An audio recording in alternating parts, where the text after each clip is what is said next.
එක්තරා ලස්සන චමත්කාර ජනක වනාන්තරයක හිරු උදා වෙලා එහි තිබෙන ගස්කොළ හිරු එළිය සමග මුසු වෙලා ප්‍රාණවත් බවින් පිරීලා තිබුණා. පරිසරයේ විදින්නාපු පාට ලස්සන කුරුළු රංචුවක් ඒ චමත්කාර බව දෙගුණ තෙගුණ කරමින් ඔවුන්ගේ හඩ අවදි කළා. කම්මැලිකමට ගල් පොත්තක් උඩ තම දවසේ කපටි සැලැස්ම සැලසුම් කරන එක්කෙනෙක් තමයි මේ. මෙයාගේ නම කැප්ටන් කපටියා. මෙම හුරුබුහුටි එහෙක් කපටි නරියාට කැප්ටන් කපටියා නමින් අනුවර්ත නාමයක් හිමි වී ඇත්තේ සිදු කර ඇති කපටි වැඩ හේතු කොටගෙනය. කිසිම දිනක තමාගේ ආහාර වේල මහන්සි වෙලා සොයා ගැනීමට කැමැත්තක් නොදක්වන කපටි නරියකාවද අද අල්ලගන්නේ සිතමින් ඉන්නවා. අද කටද බාල්දියක් පෙරලලා එදා වෙල හොයාගන්න කියලා කල්පනා කරන කපටි නරියාට ඒක අරමුණකට එන්න බරු අපහසුතාවය පළවෙන අවස්ථාවක්. අද නම් මහ මුසල දවසක් දහවල් කෑම වේලාවත් ළඟ හිට කිසිම කෙනෙක්ව හම්බ වුණෙත් නැහැ. මොකද්ද කරන්න කියලා අයිඩියා එකකුත් නැහැ. අම්මෝ දැන් නම් ඇවිදලාම පට්ට මහන්සි මේ පේන කදු මුදුනේවත් යමක් කෑමට හොයාගන්න හෝ කවුරු හරි ඉදිවිද දන්නේ නැහැ දැලේ දාගන්න. මේ ඉන්න මෙම කැලෑවට අධිපතියයි සිතාගෙන සිටින කේශර සිංහයෙක් මෙයාගේ නම රජා. උදාසන ඉදලම තමාට කෑමට යමක් සොයාගන්න හෝ යම් අයෙකු තමාගේ කපටි දැලට හසු කරගන්නේ කෙසේදයි සොයමින් සිටි නරියාට සිංහයා හමු වෙනවා. සුබ මධ්‍යාහනයක් වේවා දේවයන් වහන්සේ ඔබ වහන්සේයි මේ හුදකලාව කාලය ගත කරන්නේ කුමක් හෝ සිත් තවුලකින්ද? නැහැ බන් මේ මුළු වනාන්තරයටම අධිපති විදිහට ඉන්න මට මොන සිත් තවුලක්ද? මෙම දෙදෙනාගේ සංවාදය අතර තුරසිංහයා තමා ඉන්න ගල් ගුහාවේ තිබෙන මස් ආහාර නරියට පෙන්වන විදිහට හැසිරෙයි. අපට සිරි කිරි අපට බල්ලෝ පැනපි කිව්වලු. මම මේ තරම් ප්‍රණීත ආහාර කවදාවත් දැකලා නැහැ. උසුබ ඉවසන්න බැහැ. හොදටම කුසගින්න හිටපු නරියා කැදරකම උපරිම ප්‍රදර්ශනය කරමින් කන්න පටන් ගත්තා. හිමීට කාපන් හිරවෙයි යකෝ. එහෙමනම් රජතුමනි මට යන්ට අවසර. ඔබතුමාට බොහොම පිං. මට කෑමවලින් සංග්‍රහ කලාට. කැලෑවට තවත් දවසක් උදා වෙලා. හොදට ඉර පායලා. අව්ව වැටෙනකම්ම කම්මැලිකමට නිදාගෙන හිටපු නරියා අදත් කෑම සොයාගැමට ගමන් ආරම්භ කළා. අදත් කෑමට යමක් හම්බ වුණේ නැහැනේ. මොකාගේ මුස්පෙතුකමක් ගහලද මන්දාමට මේ ටිකේම හරිම කිසිම සුගතියක් නැහැ. නිල්වන් ජලයේ ගලා බසින ලස්සන ගග අසබඩ තියෙන සරුසාර කෙසෙල් කැලෑවෙන් ඉදුන කෙසෙල් කමින් ඉන්න ලස්සන තෙක් මෙයාගේ නම ගජයා.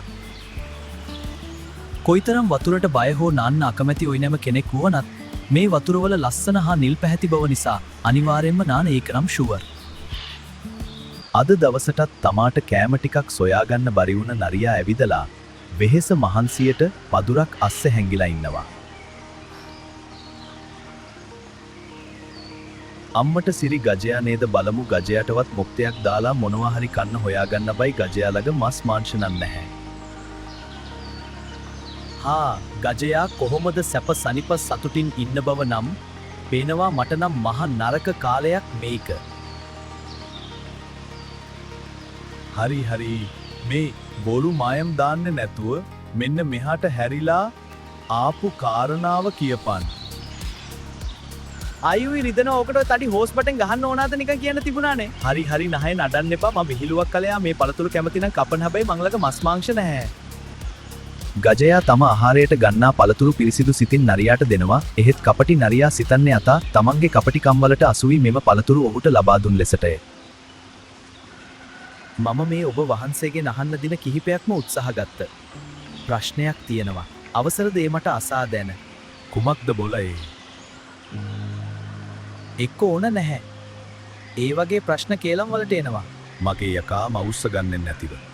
තොට තියෙන ප්‍රශ්නය අසාපිය.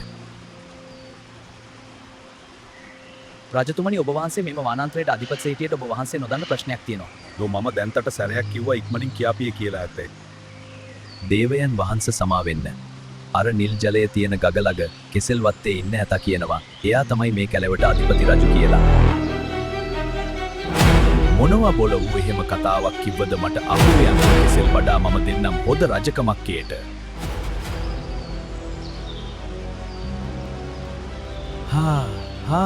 ඔබ වහන්සේ චුට්ටක් ඇත්තනම් කලබල වෙනවානේ. ඔහොම ප්‍රශ්න විසඳන්න බැහැ. සිංහයාගෙන් කෑමට මස් ලබා ගැනීමේ අරමුණින් අලියා ගැන නරියා සිංහයාට කියපු බොරු සියල්ල සිංහයා පිළගෙන නරියාට විශාල මස් ප්‍රමාණයක් ලබා දෙයි. ඔන්න දැන් තමයි මගේ වාසනාවන්තමත් කාලය උදා වෙලා තියෙන්නේ. අර හම්පඩ සිංහයා මගේ බොරු වලට අහු වෙලා ඉන්නේ උපරිමට. දැන් ඉතින් දිගටම ගේම ගහන එකයි තියෙන්නේ. ඊයේ සිංහයාන කිව්වේ මට අද ඇතාලකට විස්තර දැනගෙන එන්න කියලයි. අනේ අද ඇතාලකට යන්න බෑ අදත් මස් ටිකක් කන්න සිංහයා ළඟටම යමු. දෙවයන් වහන්ස මම අදත් කියාත හම්බ වෙන්න අත හදන්න කැලේ ඉන්න. අනිත් සත්තුන්ටත් ඔබතුමාගෙන වැර දේවල් කියලා. ඔබතුමාව රජකමෙන් අයින් කරන්න. එහෙමනම් වැඩේ ගොඩක් දරුණුයි. මා රජකමෙන් පහ කිරීමේ මේ අවස්ථාවේ අනිත් සත්තුවක කුමන්ත්‍රණය කළොත් මට අවාසි වෙනවා. කේක් මලින් නැතව මේ කැලෙන් පන්නදමේ සැලසුම සැදිය යුතුයි. වරෙන් යන්න අරපෙන ගල්තලාවට මේ ගැන කතා කරන්න. අපෝ ඔය තරම් දුර යන්න බැහැ. මම තාම කෑම කාලත් නැහැ. එහෙමනම් අන්න තියෙනවා අලුත්ම මස්. ඔබ ඇති තරම් කාපන්. අපි ඊට පස්සේ කතා කරමු. දේවයන් වහන්ස දන්නම්. ඔය වැදගත් දේවල් කතාකට කිසිම තේරුමක් නෑනේ. පේනවනේ මගේ බඩ. මම මෙතන ටිකක් කැලවෙලා ඉඩලා යනවා. අපි පස්සේ සුබ වේලාවක් යොදාගෙන කතා කරමු. ගජයා ඔබ ගැන කවුරු හරි ලොකු කේලමක් කියලා තියෙනවා. අර කැලේ රජා කියලා හිතාගෙන ඉන්න හම්පඩ සිංහයාට අන්න හොදට මල පැනලා ඔබව කැලෙන් එලවනවා කියලා ඉන්නවා. අනේ මම දන්න තරමින් මේම කැලේවේ කිසිම කෙනෙකුට මම තරහක් නපුරක් කරලා නැහැ. එහෙම ඉදලත් කවුරු හරි මට අභූත චෝද නගනවා නම් කමක් නැහැ. මම මේ කැලේව දාලා යන්න ලෑස්ති. කලබල වෙන්න එපා ගජයා. මම මේ කිව්වේ ආරංචියක් විතරයි. මොකද අද ඔබ පරක්කු වුණේ? කෙසෙල් බඩා හමු වෙන්න ගියද අදත්? කියමු බලන්න විස්තර. මම ගජයාලග ඉදලා කෙලින්ම ආවේ ඔබ වහන්සේ බැහැ දකින්න. කියන්න නම් ගොඩාරියක් දේවල් තියෙනවා. ඒවා කියන එක හොඳමදි. අඩේ මම තතට කියලා තියෙනවා නේද? යමක් කියන්න තියෙනවා නම් තෙපර බබා ඉන්නේ නැතිව කියපිය කියලා. එහෙමයි. පස්වහන් දහසකට බුදුවන්න දෙවයාන් වහන්ස ගත්තාට කමා කල මැනවි. කෑම ටික දිලා විශේෂ සැලකිල්ලක්ක දැක්කුවාට එන්න එපා කරේ නගින්න වලිග කොටෙන් අල්ලලා විසි කරනවා. සක්වල ගලින් එහාට අන්න එක දැනගනින්. මෙම අවස්ථාවේ හොදටම බය වෙලා ඉන්න නරියා අලියා ගැන නැති බොරු කියමින් සිංහයාව මුලාවට ලක් කරයි. අන්න තියෙනව කෑම. හීමිට සප්පයම් වේයන්. ස්තුතියි රජතුමනි. සිංහයා ඉදිරියේ හසුරුණු විදිහ නිසා සිංහයාට කැන්ති ගියත් නරියා ඒ සියල්ල සමනය වන පරිදි හසිරි බඩ පිළිනෙකන් මස් ගිල දමලා ගසක් යට ගිමන් හරිමින් සිටිනවා. නරිහාමි කොහොමද ගොඩක් කාලෙකින්? අම්ම බඩේත් අඩි යහමින් කෑමනම් කාලා තියෙන බව පේනවා. මගේ බඩ ගැන නෙමේ යන්න ආහාරේ හොදටම පත්තු වෙලා අර නමට රජ වෙලා ඉන්න හම්පඩ සිංහයා රාජසභාවට දන්වලා රැස් වෙන්න කියලා. අර මොකෝ ඒ? හරියටම මම දන්නේ නැහැ. හෙත මුළු කැලෑවෙම පැතිරිලා තියෙන ආරංචිය තමයි ඔබට විරුද්ධව ක්‍රියාමාර්ග ගැනීමටලු රාජ්‍ය සභාව රැස් වෙන්නේ. මම කවවත් රජකමෙන් පළවා හරින්න කුමන්ත්‍රණ කරලා නැහැ. ඒක හරිම අසාධාරණ කතාවක්. අනික මම මෙම කැලවෙන් පන්නන්න රාජ්‍ය සභාවල් රැස් වෙන්න අවශ්‍ය නැහැ. මම දැන් වුණත් යන්න ලැස්ති. ඔක්කනේ ඔයාට කිසිම දෙයක් කියන්න බැහැනේ. කලබල වෙනවානේ. පොඩ්ඩක් සංසුන් වෙන්න. මම තවත් එක මොහොතක්වත් මෙම කැලවේ රැඩි සිටිය යුතු නැත.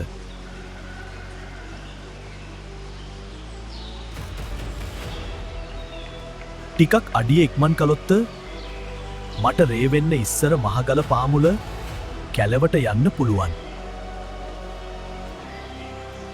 හලෝ නරිහාමි, ඉතින් කොහොමද කල දවස සරුපාට නම් බඩෙන් පේනවා? මතත් රජවාසලේ උපදේශක තනතුරක් හම්බ වුණානේ. අඩේ ඒ කොහොමද? වැඩි යමක් කලේනේ බන් අර කැලේ රජා විදිහට ඉන්න හම්පඩ සිංහයාට අපේ ගජයා ගැන බොරු තොරතුරු ටිකක් ගොතලා කිව්වා.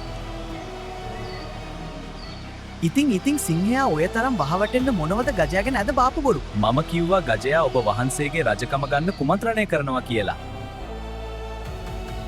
බුදු අම්මෝ හිස ගසා දාන වැඩක්නේ ඔබතුමා කරලා තියෙන්නේ. අනේ නිකන් ඵලයන් බන් යන්න. ඔන්න මට නම් ඔබතුමාද මුණ ගැහුනෙත් නැහැ. අපි මොනවත් කතා බහ කළෙත් නැහැ. පොදේ කවුරුත් දැක්කේ නැහැ නේද? මම යනවා. අනේ කවුරුත් නැද්දෝ? ලොකු කරදරයක්. කවුරුත් නැද්දෝ?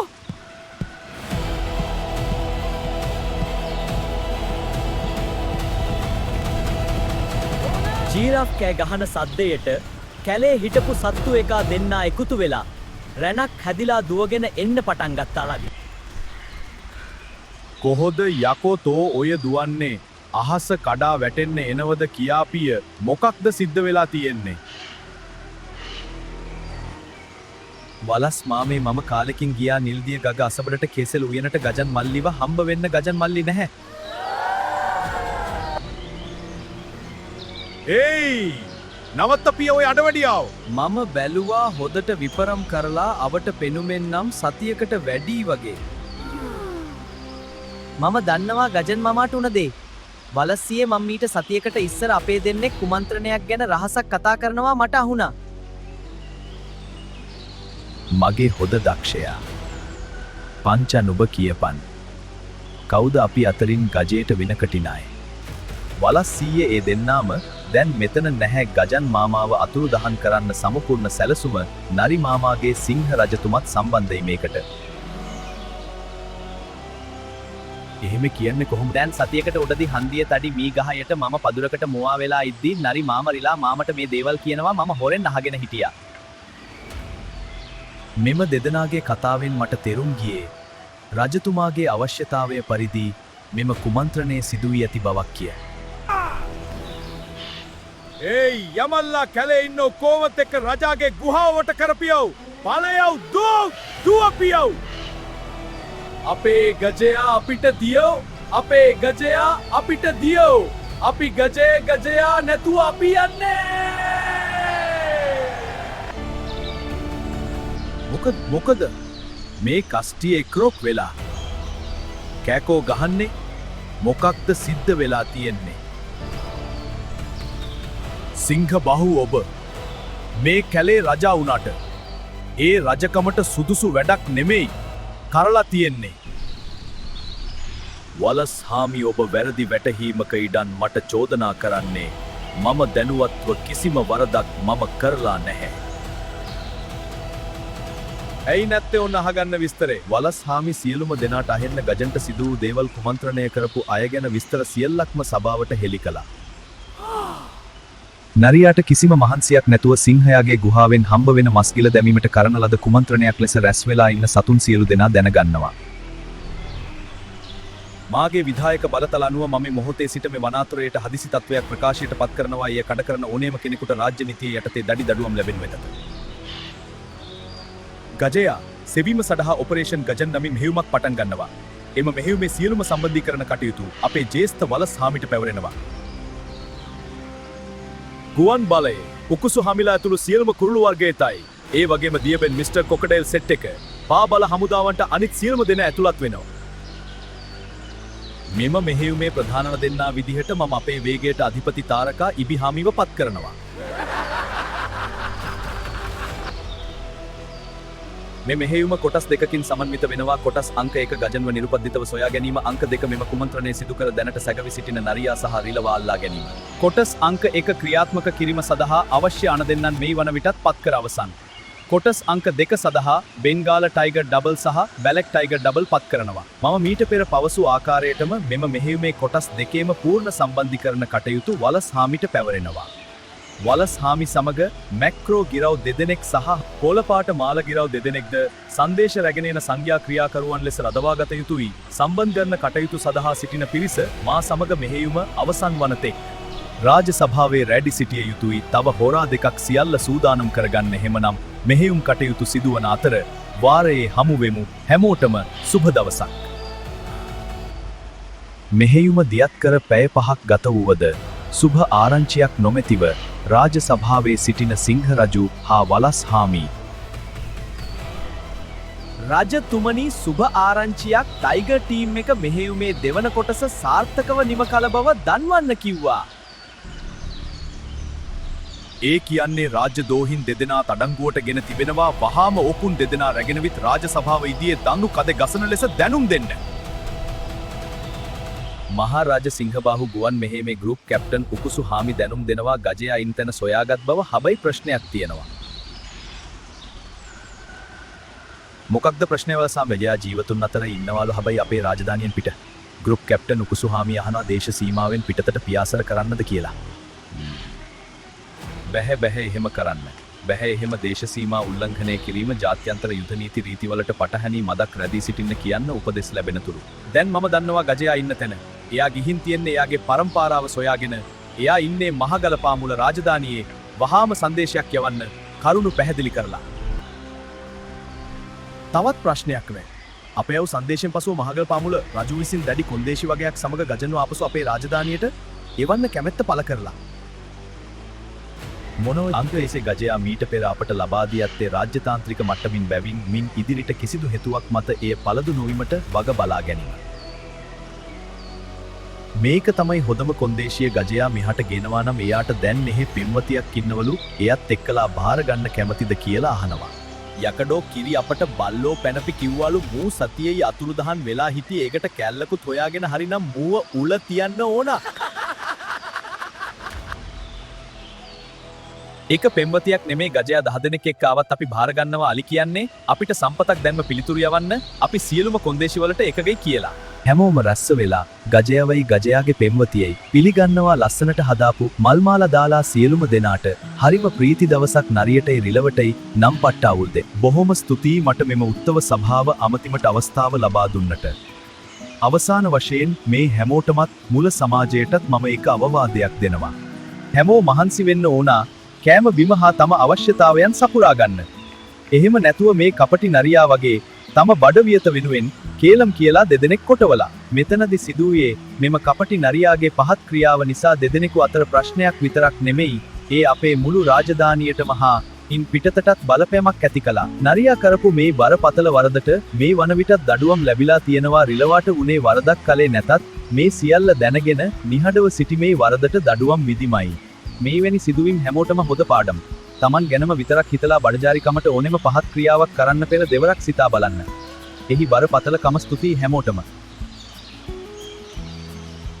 හරි, එහෙමනම් මෙච්චර වේලාවක් කතා කළේ අපිනේ. ඔන්න දැන් අවස්ථාව තියෙනවා ආරාධිත අමුත්තු දෙන්නට. මට නම් කතා කරන්න වචන නැහැ.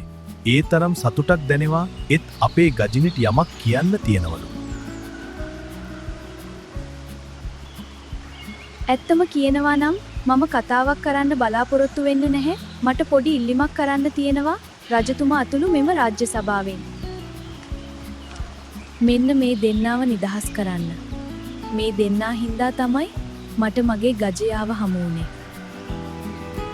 හොඳයි, මේ දෙන්නා ගජිනිගේ ඉල්ලීම පරිදි මෙම මොහොතේ සිට නිදහස් කරනවා. දෙදෙනාට මෙම රාජධානියේ ජීවත් වන තුරු කිසිදු වරදක් සිදු කරන්න බෑ. එලෙස වරදක් සිදු කළොත් නැවත වරදක් සිදු කළහොත් ජීවිතාන්තය දක්වා සිර දඩුවම් හිමි වෙනවා. නරියට නායකත්වයේ ලබා දීට තිබෙන හැකියාව මේ මොහොතේ සිට අහිමි වෙනවා. හොඳයි, මෙම උත්සවයේ අවසන් කිරීමට පෙර ඊටමත් වැදගත්ම කොටසට අපි දැන් පැමිණ තිබෙනවා. ඒ තමයි මෙම රාජධානියට වෙන්න ගිය විශාල අපකීර්තියෙන් තැනට සුදුසු නුවණ යොදාගෙන සුදුසු පරිදි ක්‍රියා කිරීමේ දක්ෂතාවය අගයීමට ලක් කිරීමේ මොහොත තමයි දැන් උදා වෙලා තියෙන්නේ. ඉතින් මම වලස්හාමිට ආරාධනා කරනවා. ඉතින් ජීවිතයේ එක්වරක් පමණක් ලැබෙන මෙම අතිසූර පදක්කමෙන් පිදුම් ලබන්නේ තවමත් ලාබාල වයසේ පසුවන අපේ ඉත්තෑ පැංචා.